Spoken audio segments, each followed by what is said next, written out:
to another country that has been dealing with the phenomenon of fake news for years.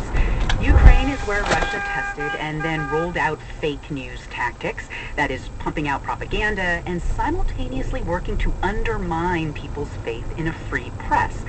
So what can Americans learn from Ukraine's experience?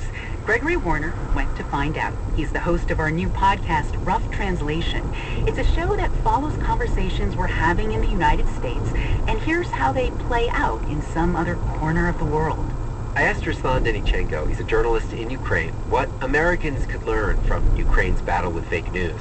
The very first lesson, do not ignore this problem, because it allowed Russian media to influence local people to kill each other. The story of that civil war begins in 2014, after a pro-democracy revolution in the capital, Kiev. Protesters demanded that the government take steps to join Europe and become less dependent on its eastern neighbor, Russia. And when this protest succeeded and the pro-Russian president fled, Russia fought back with news.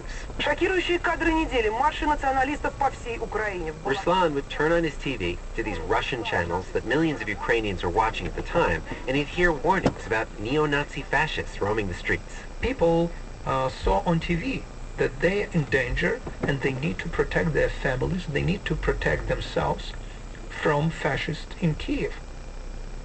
But there were no fascists here. Ruslan could look out his window and see the streets were peaceful.